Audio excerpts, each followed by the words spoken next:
All right, guys, welcome back. So it's been a few days. We've made quite a bit of progress and quite a bit of news to share. If you've been following me on Instagram and my personal Facebook page, at least some of the updates and the shorts I try to put, and I guess there's a post feature on YouTube that I've been using as well. I don't know if anybody sees it or reads it, but I put stuff there.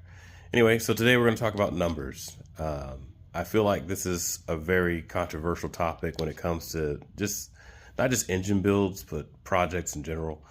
You either have two kinds of people: those who have tons of money and make it seem like this is really easy to do, and others who act like it's some kind of ancient secret.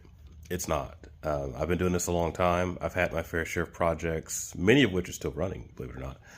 And I just kind of decided with this, especially with the Durango and it being a Gen 3 Hemi, it was really, really important to try to do my best to convey to you guys what this actually costs. Now, if you are familiar with the Gen 3 Hemi in general, you know that anything Gen 3 Hemi or Hemi period, historically speaking, with hot rods, isn't cheap. Never has been cheap, never been known to be cheap. It's not cheap. That's why up until the early mid 2000s, with the reintroduction of the Hemi, nobody really messed with them like that unless you were just a really hardcore Mopar guy. We all know at least that one guy.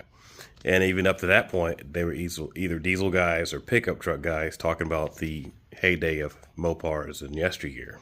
Well, we're not there anymore. Be that as it may, these platforms have been around since 2005, 6 in the trucks, and then 9, 10 in the cars.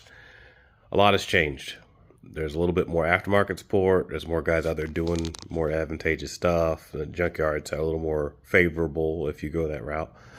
So we're going to talk about it. This particular build, I made a list here of what I spent, how I spent it, and why I spent it. So we're going to start with the whole grand number, and then we're going to break it down. Total as of right now, with a couple of things I've already sold and subtracted up until yesterday when I added the engine assembly and machine work for the short block on here, I have $7,414.70 total. Okay, now that's a big number. You could build probably a 1,500 horsepower LS engine for that much and have the best of the best with that. You could build a mildly built Coyote for that same number. And I mean, that's using majority Ford Motorsports parts, because as I've recently learned, the Coyote stuff is even more expensive for whatever reason.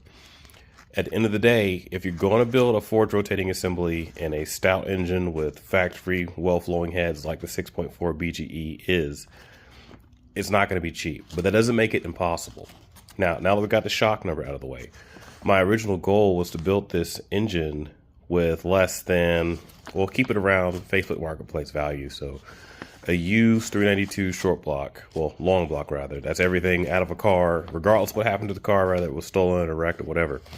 A used, relatively low mileage 392 engine is anywhere between $5,500 to $6,500, depending on mileage and how clean it was or whatever.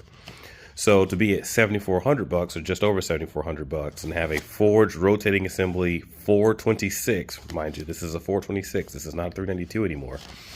Engine, it's not that bad in the scheme of hot rodding. Okay. Now here's what I got with that. How I broke it down.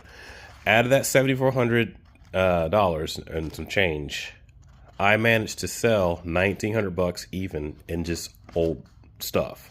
I had some welding machines I didn't need. I had some LS heads I sold that I had for, just all kinds of crap laying around the garage. I managed to recover $2,000 roughly in value, which brings the total cost down to $5,514.70, which is a little more reasonable. Mind you, we already established that a used low mileage 392 out of a running car with unknown history is anywhere between $5,500 and $6,500, give or take.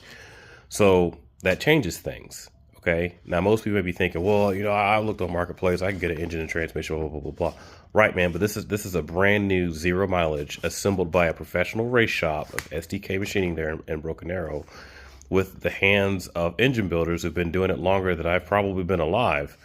that's a lot to factor into, because if you were to go to any number of aftermarket engine providers who deal with the Gen 3 Hemi, and you were to order something similar to this, you're looking at anywhere from $10,000 to $15,000, depending on how radical you want this setup to be. Now, we're going to break this down because there's a lot of nuances to this number, okay? So in the short block, looks like I got about $2,926 total with everything. Now, we got to remember the original long block, the 6.4 itself, I didn't pay for. I traded a tactical fishing rod for it, and I only had $550 in it, and I bought it during COVID at a fishing show for $550. Put some aftermarket parts on it I already had, and traded it straight across for what was equivalent to about $800 to $1,000 of a dealer core, which is what this originally was. Came out of a truck with spun rod and main bearings. Okay, I sold the original crank and a couple other things, which is what got me down to this $2,926 price. Now, in that $2,926 is what I got. K1 Ford Stroker crank, which I bought off of a guy, brand new in the box, on Facebook and one of the Gen 3 Hemi pages, who was building like a 2,000 or 2,500 horsepower Hellcat setup, and has a really good relationship with K1 Industries. So he probably didn't have that much in it anyway. And I paid $925 with a new reluctor wheel shipped to my door. Okay. I have King race bearings, King rod bearings and main bearings, and they're the X series for the extra clearance. And we'll get into that in a second. And I have $354 in that. That also includes the Woodruff key, and that's buying it from Summit Racing without the military discount or anything like that. I think that was the Black Friday sale or something. I have Eagle rods, and I paid $620 from those, also off of Summit Racing. That's with shipping, I believe. Now, understand, no, that's free shipping, because anything over $100 with Summit is free shipping. Now, some people will probably moan and groan, oh, Eagle rod is made in China. Here's the thing, dude. 90 to 95% of the market has parts either manufactured in, materials sourced from, or assembled in China. So don't even give me that. Eagle's been around a long time. They've been having parts made overseas for a long time. These are I-beam forged rods. They should be good till a conservative 750 horsepower, just off the rip. By design, it should be more than safe to over 1,000. We're not making that kind of power in this car. So I didn't see the need to spend $800, $900, $1,000, $1,200 on rods, because this is what gets a lot of you guys in trouble. You end up buying parts for a project that's not gonna do the things that you convince yourself that you need to spend that extra money on the project for. That's not what we're doing here. Okay, so I'm not too proud to make educated decisions on my parts list while consulting with the machine shop and their experience of what they've seen people have problems with. That's another thing too, to leverage your local knowledge. These dudes got almost 40 years in the game. And if they say, hey, we've been dealing with that product for forever, and as long as you X, Y, and Z, you're not gonna have no problems, listen to them. Okay, so I got Cleveland cam bearings, just the performance, whatever the, Summit Racing performance listing was. I had Johnson lifters, the revised Gen 3 drop-in lifters. These are different than their old design, because these are, I believe it was 10 thousandths deeper in the saddle than the regular drop-in Mopar performance style were. And this is important because I talked to the guys over at Johnson who explained to me that they revised the design to make it more robust and more control and sturdier at high RPM. So take with that what you will. But anyway, I didn't pay for those because I already had those. I just reconditioned them and cleaned them up or whatever, relubed them, examined them for any significant wear and tear, put them back in there. ARP main stud kit, that was $173. I have an ATI 6% over balancer, and I bought a 6% over because I have every intention of building a blown 426. And since the engine's already out and I'm already buying parts, it didn't make any sense to reuse the factory balancer that's not keyed, mind you. This one's keyed, this crank is keyed because it's a performance aftermarket setup.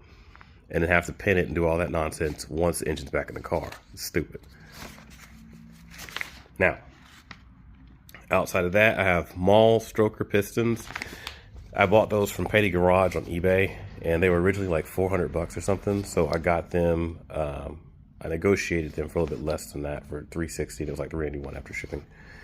And then I have a cam bolt, MMX cam bolt, which is an ARP collaboration, and then let's see here, a cam, which is an aftermarket piece that I already had on hand as well.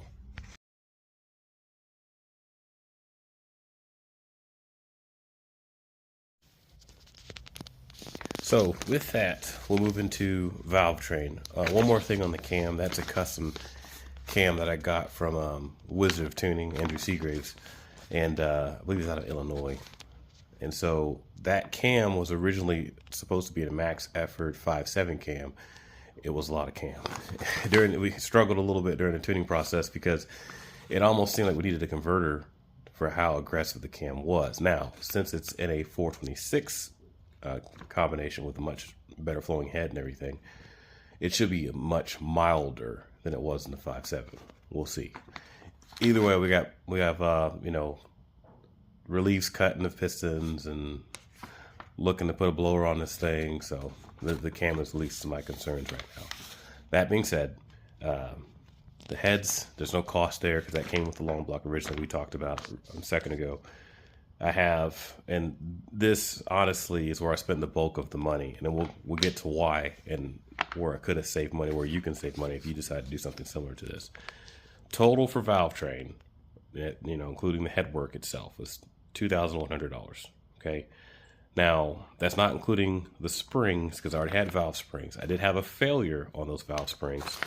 So they were Manton springs, a race spring, and I guess there's something to do with them being capable for the lift but not being designed for the use of the street or something to that effect. So they sent me an updated street version of that spring that should work better. We'll find out. I still have to talk to Trevor. I was going to shoot to do that before I shot this video, but I'll make any updates after the fact before I put the heads on if I make any changes, if I feel the need to make any changes. So just stay posted on that. I bought the MMX shaft stabilizers, what I talked about a few videos ago. I'll go back over those parts once I go to put them on the engine. Manton's new, what is this? Oh yeah, the spring, I already talked about those. Manton shafts, and these are beautiful pieces of art. I'll have more details on the process and why he did what he did, but from what I talked to Trevor about via Messenger on Facebook is that the shafts are designed to tie strength, and I can show you real quick, to tie strength back into the heads for stability. That was his main goal behind it. So like you can see here, this is both of the aftermarket shafts, a half mock-up from the last video I did. So that between the shafts and the bronze bushings, the ARP studs, which I bought with the MMX tie bars, and then the OEM rockers. He makes an aftermarket rocker. They're hilariously expensive. Way too much for what I'm doing here. And the whole idea is all of this together, once it's locked down with the push rods and everything, are supposed to bring a lot more stability to the valve train on the Gen 3 Hemi head. And lots of guys, myself included, have had issues once you get into aftermarket cams and racing-esque scenarios and making some power. Stuff starts to move around and it can be a bit frustrating trying to keep your valve train straight. So that's why I sprung for the money and basically made my valve train bulletproof, because I'm going to also have, you know, 80 wall push rods and all that kind of stuff. The shafts were $620. That was with a discount through a buddy of mine who has a relationship with them. Manton bronze bushings, those were $170, and the AAD trays were $240. That's a lot of money, but like if you're like me and you've done this a while, you've been around the block a while, you understand that it's better to spend the money once. Actually, a friend of mine, Michael, actually from Monkey Fab Garage, had made a post earlier saying that something to the effect of his swaps only cost X dollars, but he's done it 3 or 4 different times, which totals up to Y dollars. No one ever sees that. And I thought that was an interesting point to make, because a lot of people, when it comes to doing this sort of stuff, building engines and what have you, racing in general, are really bad about, I'm just going to spend X money and save Y money. But when you multiply X so many times, you end up spending way more money than you would have spent just spending it the first time or saving a little bit more. And I get it. Everybody's situation is different. This entire build up to this point has been going on for, I wrote it down, 7 months. 7 months is the Durango's been down. Okay, so we're a few months short of a year. That's normal. And if you consistently work at a project, you, like I did, you work at the project, you manage your deals when you can, you take advantage of deals when you can, you sell some stuff. It's not a race, remember, because I'm a drag racer at heart, I remember hearing an old phrase a long time ago that said, drag racing is the one sport that everybody does where you spend money to beat people you don't know using money you don't have. And I think that's beautiful because especially with the advent of social media and its influence on not just the car industry, but just hobbies in general, a lot of people go at this spending way more money than they need to do stuff that they're never going to do. Marketplace is full of projects that never will be, or that fizzled out, or the funding went out, or somebody's wife got tired of the money they were spending. You don't want to be that guy. The only reason I went as over the top in this scenario, and I feel like it's over the top, and those of you who have like fully built Hellcats and stuff know I could have spent a lot more money. But for me, the reason I did this is because I gave up a power stroke to get the wife the dream car that she wanted. I don't care, as long as I got wheels at the end of the day. And I wanted to use the project process of the Durango needing an engine to document, to kind of refurb the channel from what I was doing years ago and make a thing of it, while getting back to what I really like to do, because I really do like to do this. That being said, the Durango is like the GTO, more or less a forever car. I've had it a long time. It's the second longest car we've had in the family, next to the GTO, if I'm honest. And so I don't mind the money being spent. I'm doing all of the labor short of the machine work and assembly. I had a machine shop do that because since it's going into Durango, I didn't want to cut any corners or take any chances with some of the critical aspects of assembling an engine that I absolutely 100% need to rely on for the family's sake, which is also why I spent the extra money in the valve train, on the bearings, because I'm not going to be the one driving this car. Well, primarily driving it, but if the wife decides to go to Michigan to see our family up there with the kids, she should be able to get into the Durango and just go, just drive, okay? And that's why I didn't want to do any sloppy-esque approaches to this engine build. Plus two, once I did the numbers and figured out what it costs for even a Jasper version of a 392, or a takeout, or a dealer, call a dealer and see how much a 392 or a 5.7 cost through them. I spent pennies in comparison, but it took me time of really doing the homework and talking to a bunch of people and doing the research to get where I'm at today. So that's where I'm at. At over the course of 7 months at $55,470, it comes out to roughly $787.81 a month that went into this project. Okay, that's not that bad. It's $196 a week. A lot of us can figure out how to make $200 a week in side hustles doing odd and end things. And I wanted to put all those numbers out there to encourage you guys who are in my position or would like to try something like this, that it's not impossible. You don't need to be a huge YouTuber with massive sponsors. You ain't got to do any of that. Be willing to deal. Be willing to put in some elbow grease. Don't be afraid to call people, talk to people. You know, I leverage some, guys who know this platform very well. Shout out to Thomas at 918 Hemi Performance, who've been down this path with this particular platform many, many times. Say, hey man, I'm thinking about buying X part. What do you think? Worth it? Not worth it? Do you run it on your car? I mean, he's got a very serious Hellcat. So if I took anybody's opinion on what to put in my Gen 3 Hemi, Thomas is to do, because he's broken enough things and raced enough things and put together enough things. Oh, by the way, it's a fucking master tech. So when it comes to this platform, he knows. You may not have a Thomas, but I guarantee you may have someone similar of adequate experience and knowledge to leverage to help you guys through this process for your own projects. Okay, so don't be afraid to do that. That's how I ended up where I am with the GTO, and Michael's help, who's a fabricator on the GTO build, Thomas's help, Andrew's help, I'm trying to get everybody out here so I don't remember, Stanley's help, Jeff, Doug over at STK, Trevor for reaching out, and I'm sure there's many others who I bought parts from and have, done me really well on this Hemi process here. Scott, I can't forget about Scott, and I thank all of you guys. I really, really do. But the biggest thing is to motivate the rest of you out there who are waiting to tackle your own project. Now, all that being said, we still have a long way to go. We're not totally out of the water with this build. We're just really far. We're really close to shore, we'll say. With everything that I've rattled off on this list, about 488 bucks of it roughly was just labor. Okay, labor and some of the machining. That's not that bad. It's not that bad at all. Because when you look at the whole picture for what I have, for what I spent, I still have, if you were to take $8,000 as the top to go. So anyways, I say all that to say, we're almost there. I still have to order head gaskets. I got to get the windage tray / pan gasket. It's a weird dual thing that Chrysler did, whatever. As you can see in the beginning of the video, I did paint the block.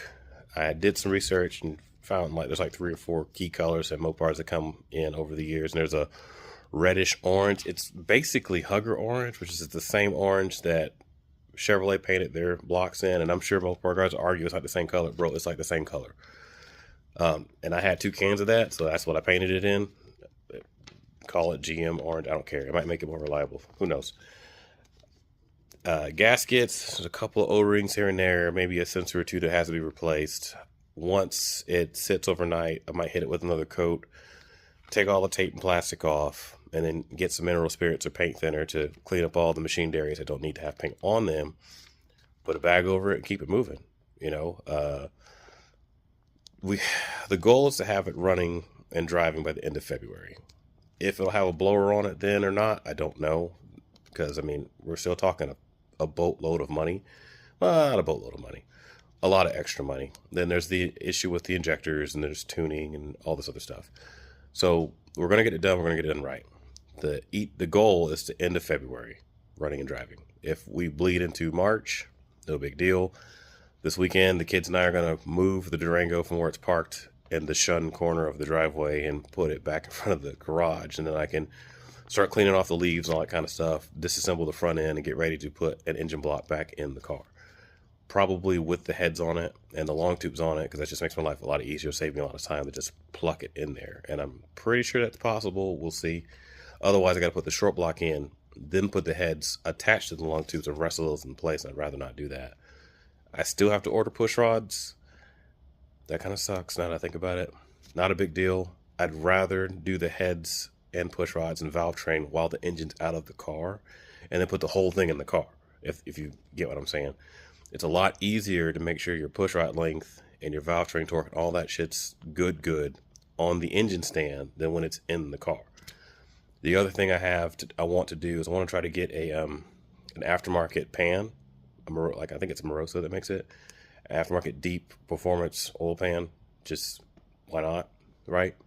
The factory one on the Durango is like a plastic material. It's the original one. It leaks. I've put like 1 or 2 different gaskets on it and it still leaks. I'd rather just put a metal pan on this thing and be done with it the first time. So front main seal, we got a rear main seal already. I got to get a new front main seal so I can put the front cover on. I'll probably pick the seal up. I'm going to pick the kids up today so I can put the front cover on today.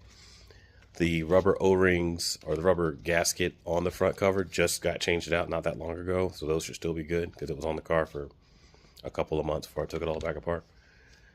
And that's it, man. The content for the channel over the next couple of weeks is going to be Hemi-centric, Dodge Durango-centric, because that's what we're doing right now.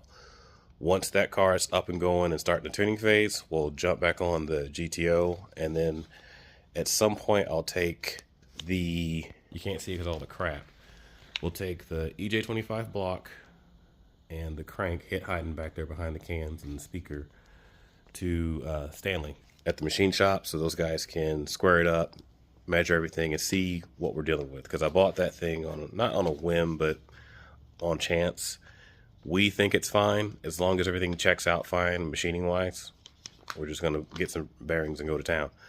It will need pistons because 1 or 2 of them have like a really teeny tiny chip in them, and the walls look fine. It's got aftermarket sleeves in it.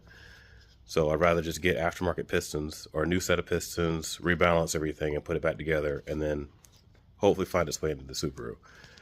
I think I mentioned it before, but there's an event in Fayetteville, Arkansas called TogeCon, which is a huge car event, and I'm trying to convince both of my older 2 to get motivated enough to help that garage to get the Subaru tuned up a little bit with turbo EJ25 would be pretty cool to take to the event alongside most likely the Durango. I don't know if we're going to have the all-wheel drive system figured out on this before the end of the year, because a lot of those parts have to come from Australia. The goal is to have a complete all-wheel drive running GTO by the end of the year. How close we'll get, we'll see, because it's all money. So unless somebody knows somebody in Detroit who happens to have that stuff, nearly all the parts that I need, who's willing to just donate it out of good faith, we're going to have to do what we got to do. So, but yeah, man, that's pretty much it. I like the Hemi platform architecturally. It's got a lot of good caveats to it. They make great power. The Hellcats are amazing machines for for the money. And so if we can add a little Hellcat spice to a rear-wheel drive, my Durango's not all-wheel drive, it's rear-wheel drive. So it's literally driving a 7-passenger Challenger or Charger to it. That'd be pretty cool. That'd be really, really cool. And then let's kind of see what happens. The beauty of it is if anything happens to it, hopefully not, but if anything happens to it, we just pluck the engine out and put it into another body. So that's the other reason why I don't mind spending this money, is that there's enough Durangos and Challengers and Chargers or whatever running around that if anything happened to the Durango's body, just pull the engine out and put it in another one. So that's my justification for it anyways. Anyhow, thanks again for following me on this journey. Thanks for watching.